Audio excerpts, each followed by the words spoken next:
Good morning, students. Hope all of you are fine.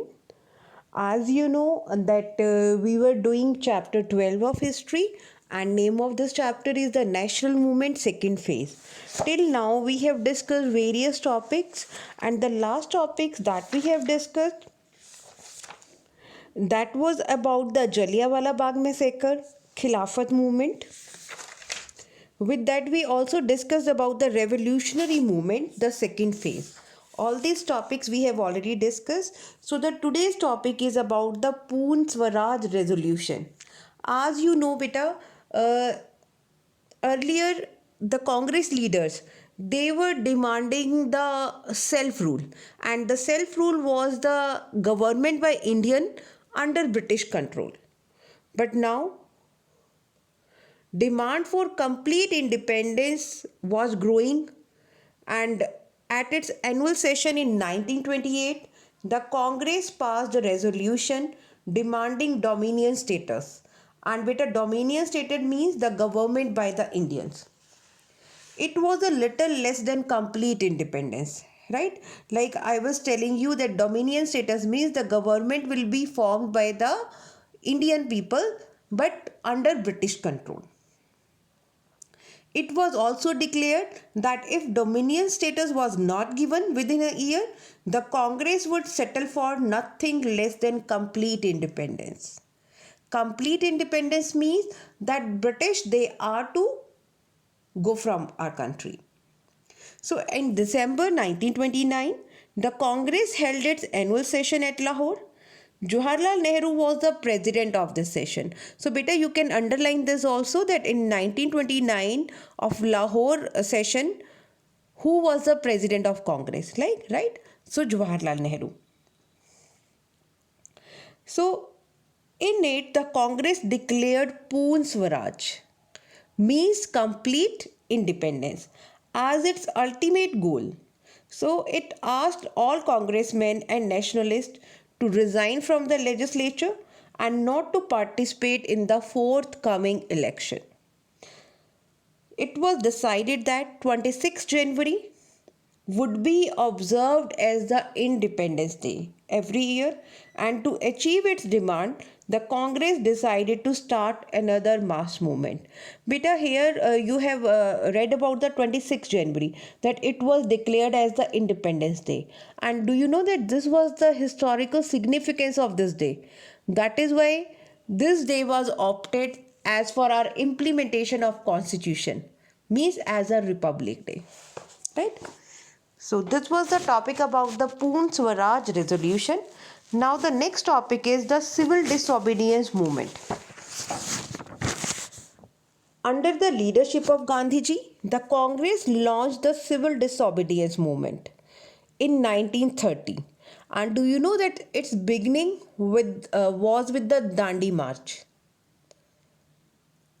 So, beta, this Dandi March actually it was the salt satyagraha, and Dandiji always thought of innovative methods to oppose the government. This time he decided to break the salt law. Beta, salt law here means the government had a monopoly. Monopoly means the exclusive right on the manufacture and sale of salt. People had to buy salt from the government. So this was an issue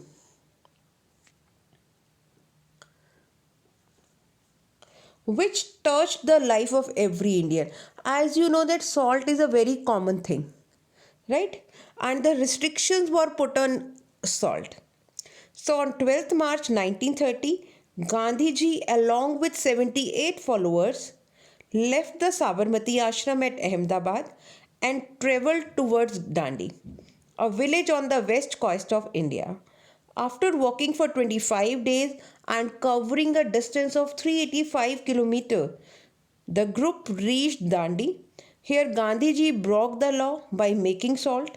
He collected the natural salt lying on the seashore and boiled it to make salt. By breaking the law, he threw a challenge to the British government.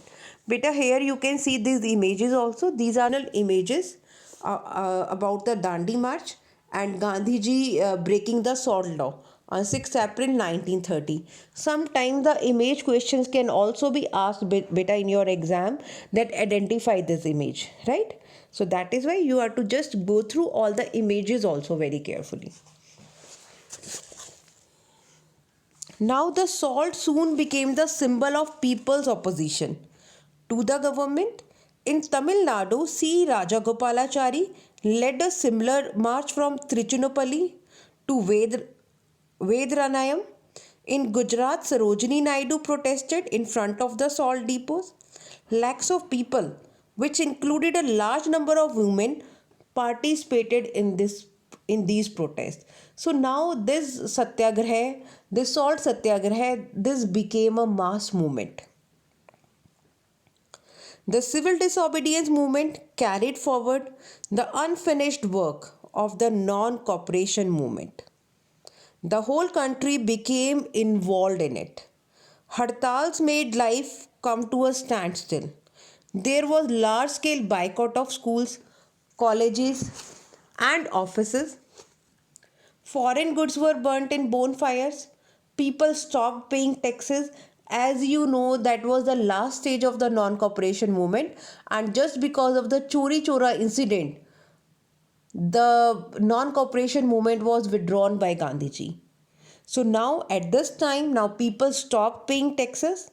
They faced the lathis and bullets of the police with supreme courage. No one struck back. The movement was totally non-violent.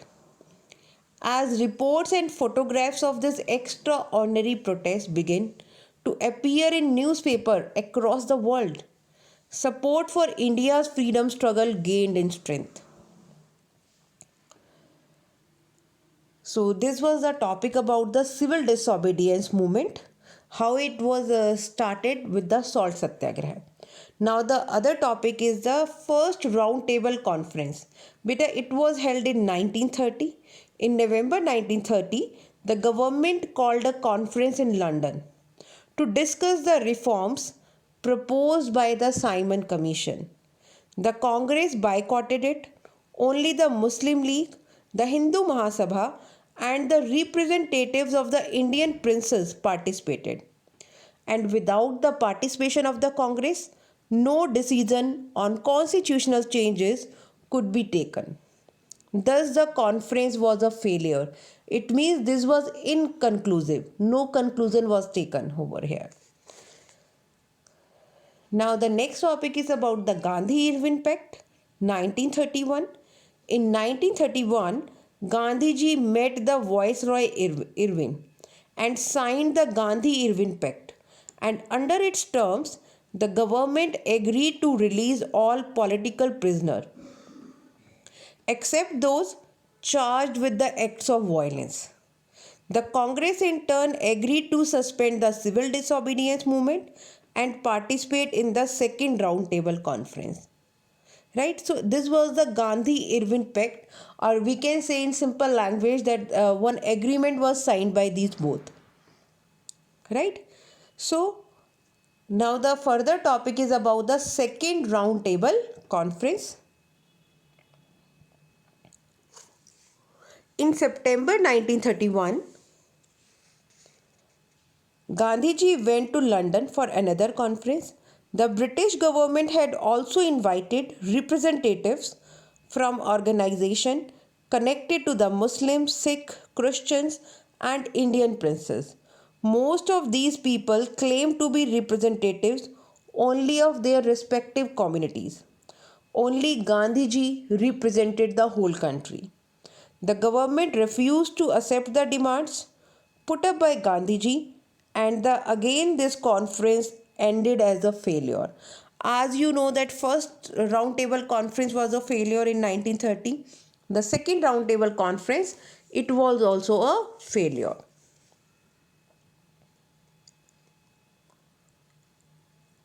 So now, like in Gandhi-Irwin Pact, we have read about that there was an agreement that Congress will suspend the civil disobedience movement, and government will release all the political prisoner, right? So the second roundtable conference, it was a failure, so no such agreement was executed. Now the other topic is about the resumption of the movement. Now again the civil disobedience movement was resumed. So after Gandhiji returned to India, the Congress resumed the civil disobedience movement. The government's repression intensified. Lakhs of people were put in jail. All major leaders, including Gandhiji, were arrested. And without a strong leadership, the struggle lost its focus. In May 1934, Congress withdrew the movement. So, beta, today we will discuss till here only. So, please read these topics carefully, and you will get the question answers also on base of these topics. So, you are to complete the question answers also, right? So, thank you and have a nice day, and happy Diwali also. And enjoy your Diwali break.